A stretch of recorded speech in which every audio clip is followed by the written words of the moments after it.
이가 약하다고 본인이 생각하고 알고 계시다면 치과를 자주 가셔야 돼요. 치과 의사들은 다 알고 있어요. 본인 잘못 아니라는 거. 그런 것들을 꼼꼼하게 좀 해주시게 되면 여러분들도 타고난 그런 부분들을 충분히 극복하실 수가 있지 않을까 생각을 합니다.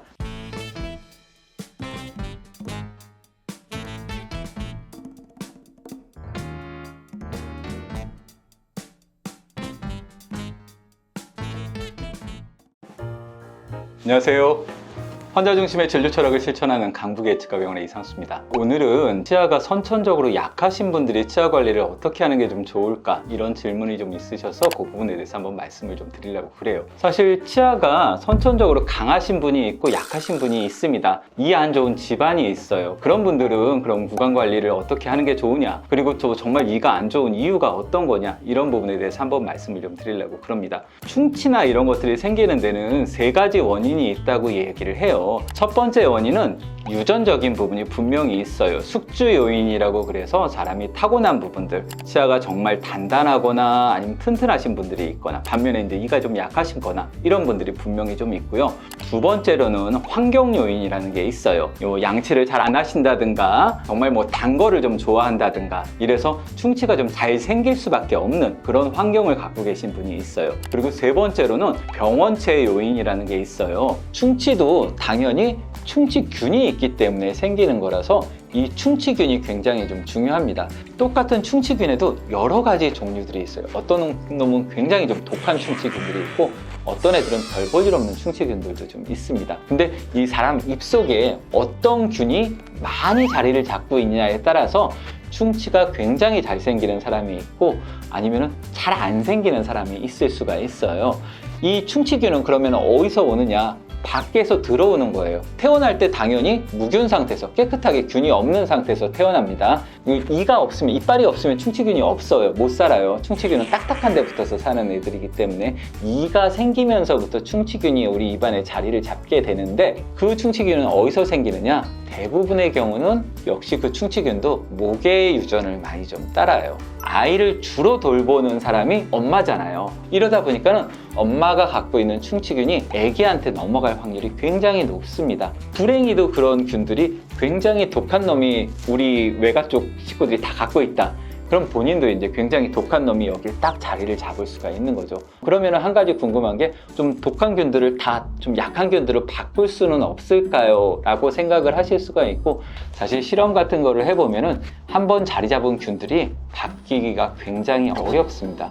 왜냐하면 입안에 있는 균들이 한두 마리가 아니고 정말 엄청난 양의 균들이 좀 살고 있다 보니까 그 중에 몇 마리가 더 들어온다고 그래서 그렇게 크게 변화가 되지를 않아요. 요즘은 한 가지를 더 덧대면은 시간 요인도 이렇게 좀 집어넣고 있어요. 그 상태가 다 모였다고 갑자기 충치가 생기는 게 아니다. 그 상태로 쭉 시간이 걸려야지 충치가 생긴다. 그래서 시간 요인을 병의 원인으로 이제 또 집어넣는 경우들도 있습니다. 우리가 병적으로 이가 약하신 분들이 간혹 좀 있어요. 그러니까 어느 정도냐면은 범낭질 형성 부전증이라는 게 있어요. 치아는 늘 말씀을 좀 드리지만, 이렇게 위에는 하얀색으로 되어 있는 범낭질이라는 껍질층이 있는데, 우리 몸에서 제일 단단한 부분이 바로 이 범낭질이에요. 이 범낭질이 있음으로 해서 충치라든가 이런 것들을 우리가 딱 저항을 하고 견딜 수가 있는데, 이게 없으면은 충치가 굉장히 빨리 생기게 됩니다. 또는 이게 있기는 있지만 불완전할 경우가 있어요. 구조라든가 이런 것들이 얇거나 튼튼하지가 못해갖고 쉽게 깨져나가거나 이런 경우가 발생을 할 수가 있는데, 그런 경우에는 또 충치가 잘 생길 수가 있습니다. 두 번째로는 이 안쪽에 있는 부분들, 우리가 상아질이라고 이야기를 하고 있는데, 상아질 형성 부전증이라는 것들도 있어요. 이 뼈를 만드는 세포랑 이 상아질을 만드는 세포들이 좀 비슷하거든요. 그래서 보통 골 형성 부전증이랑 같이 나타나는 경우들이 있어요. 골 형성 부전증이 있는 친구들은 뼈가 굉장히 좀 약해요. 그래서 골절도 굉장히 좀 심하게 생기고, 뼈 자체가 튼튼하지 못해서 뼈가 이렇게 휘어서 자라거나 체중을 견디지를 못해서 제대로 걷거나 이런 것들이 힘든 경우들도 있어요. 물론 제가 지금 말씀 좀 드렸던 이 범낭질 형성 부전증이나 상아질 형성 부전증 같은 경우에는 유전적인 질환이에요. 그래서 일반적으로 우리가 치아가 약하다 이럴 때 얘기하는 경우들은 아닙니다. 그러면은 일반적인 유전적인 형성 사람들 중에서도 치아가 약할 수 있어요. 분명히 어떤 사람들은 이 범낭질 자체가 굉장히 단단하고 두꺼운 사람들이 있습니다. 그런 사람들의 특징들은 치아가 하얘요. 이가 오히려 이렇게 좀 누런 분들 같은 경우에 범낭질이 약하고 얇다는 얘기니까는 그런 분들은 또 충치에 더 약하실 수가 있어요. 충치는 문화병이라는 얘기가 있어요. 무슨 얘기냐면은 저개발 국가에서 점점 이렇게 생활 수준이 좀 좋아지고 그러면서 간식도 사 먹게 되고 빵 같은 거 아니면 뭐 설탕 들어간 거, 초콜릿 이런 것들 많이 먹다 보면 충치가 같이 따라서 올라가게 됩니다. 또 한 가지 재미난 거는 충치는 보통 외가를 많이 좀 담는 경향이 있어요.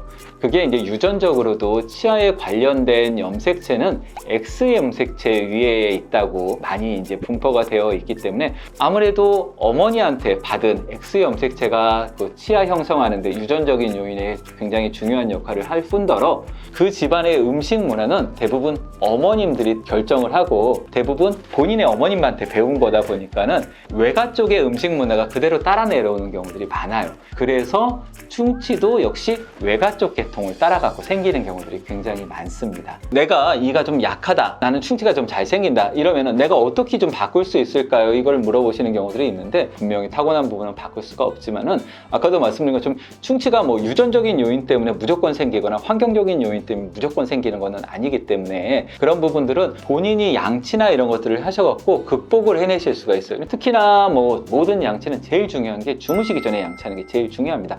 그런 것들을 꼼꼼하게 좀 해주시게 되면은 여러분들도 타고난 그런 부분들을 충분히 극복하실 수가 있지 않을까 생각을 합니다. 이가 좀 약하신 분들은 불소 치약을 쓰시는 게 굉장히 좀 좋습니다. 불소가 있으면 불소가 그 칼슘 빠진 자리에 들어가면서 불소가 치아를 더 튼튼하게 만들어요. 칼슘 벽돌보다 불소 벽돌이 더 튼튼하거든요. 치아가 좀 약하신 분들은 특히나 치아와 치아 사이 부분에 있는 부분들 시실이라든가 치간 칫솔 이거 꼭 잘 써주시고 마지막으로는 식이 조절이 필요하세요. 그래서 그 관리를 하시면은 여러분들 치아가 좀 약하게 태어났어도 굉장히 건강하게 튼튼하게 오랫동안 잘 쓰실 수 있을 겁니다. 이가 약하다고 본인이 생각하고 알고 계시다면 치과를 자주 가셔야 돼요. 치과 의사들은 다 알고 있어요. 본인 잘못 아니라는 거. 정기적으로 치과 다니시는 거 가장 중요하다고 말씀을 좀 드립니다. 자, 오늘 두서없이 말씀을 좀 드렸는데 도움이 좀 되셨으면 좀 좋겠고요. 앞으로도 또 좋은 얘기를 한번 찾아뵙겠습니다. 감사합니다.